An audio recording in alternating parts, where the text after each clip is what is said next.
Assalamualaikum warahmatullahi taala wabarakatuh. Jumpa kembali bersama Desa Idaman. Kemensos RI Ibu Tri Risma hari ini di tahun 2020, tepatnya di Februari, akan mengubah bantuan sosial tunai diubah dengan via transfer. Itulah siasat dari mantan wali kota Surabaya tersebut. Kita tahu bahwa belakangan ini beliau juga sering belusukan dan menjumpai secara langsung warga masyarakat di kalangan bawah. Dan ini juga diapresiasi oleh berbagai pihak, walaupun tidak menutup kemungkinan sebagian orang juga tidak setuju karena menganggap menteri jabatannya bukan hanya di daerah ibu kota, namun se-Indonesia. Tapi saya yakin dengan semangat Ibu Risma yang tidak tanggung-tanggung, kalau nggak benar pasti dimarahi. Bukan hanya beliau ngomong saja, tapi langsung dengan tindakan. Namun bagi Anda yang baru menemukan channel ini, jangan lupa untuk like dan subscribe Desa Idaman. Presiden Joko Widodo menunjuk Ibu Tri Risma hari ini menjadi Menteri Sosial.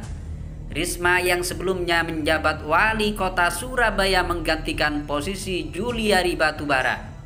Selain 2 periode memimpin Kota Surabaya, Risma kini dihadapkan pekerjaan rumah dan tantangan yang harus dijawabnya, terutama berkaitan dengan bantuan sosial bansos bagi masyarakat yang terdampak pandemi COVID-19. Ibu Risma kali ini akan memberi gebrakan dengan mengubah pola penyaluran bansos dari tunai menjadi via transfer, sebagaimana yang diperintahkan oleh Bapak Presiden Jokowi. Risma mengatakan dalam waktu dekat bakal membenahi data penerima bantuan sosial dari Kemensos. Menurutnya data itu perlu ada pemutakhiran agar bantuan bisa tersalurkan dengan baik.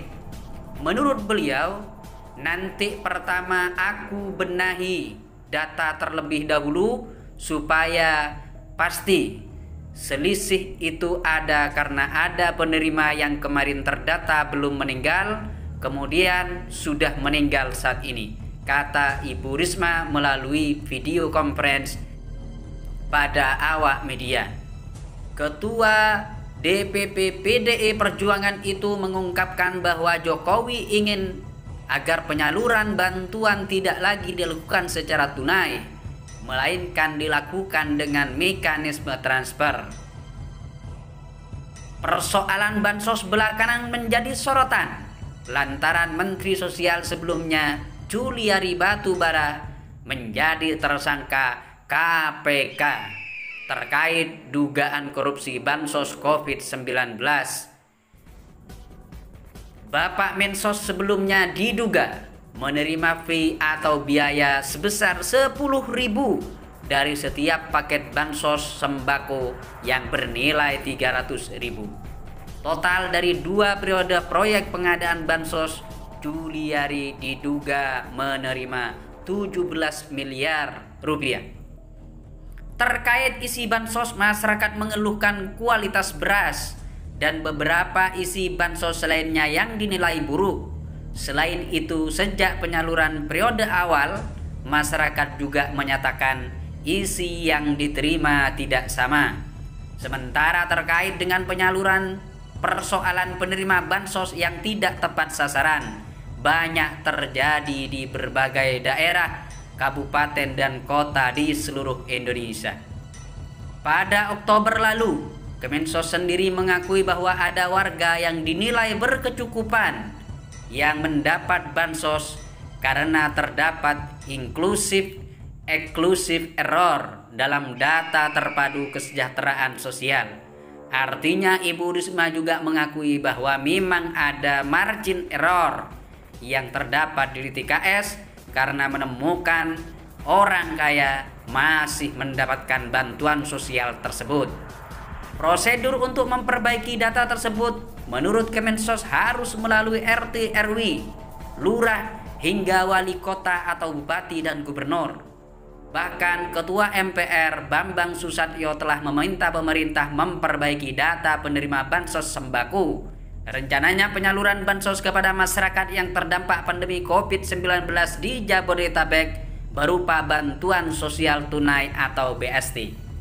Untuk bansos di luar Jabodetabek masih mengutamakan skema awal, yakni bansos reguler dan jaring pengaman sosial, meliputi program kartu sembako atau bantuan pangan non tunai BPNT kepada 18,8 juta keluarga penerima manfaat atau KPM. Selanjutnya, untuk program keluarga harapan PKH 10 juta serta BST khusus penanganan COVID-19 untuk 10 juta KPM. Tidak hanya itu, pemerintah juga akan menambah bantuan yang bersumber dari dana desa atau BLT desa sekitar 7,8 juta KPM. Lebih lanjut, selain pekerjaan rumah soal bansos karena pandemi COVID-19, Ibu Risma juga memiliki pekerjaan rumah terkait kemiskinan. Badan Pusat Statistik BPS mencatat jumlah penduduk miskin di Indonesia sebanyak 26,42 juta pada Maret 2020. Dengan jumlah tersebut, tingkat kemiskinan sebesar 9,78% dari total populasi nasional. Untuk itu, Ibu Risma kembali menegaskan tidak ada yang boleh mengambil untung di masa yang mendesak COVID-19. Masyarakat dan petugas pemerintah, mulai dari Kemensos, Dinas Sosial, ke bawah, ini harus menjadi pelayan masyarakat dan harus benar-benar jeli. Kami mencontohkan untuk selalu belusukan ke bawah, agar di bawah juga demikian langsung turun tangan menjumpai masyarakat yang benar-benar membutuhkan. Anjuran ini tetap harus diikuti dengan melalui protokol kesehatan, dan masyarakat akan menilai negara hadir untuk mereka di masa pandemi COVID-19. Kami akan perbaiki, dan janji kami di 2021, tepatnya di Februari, secara bertahap akan diubah melalui transfer.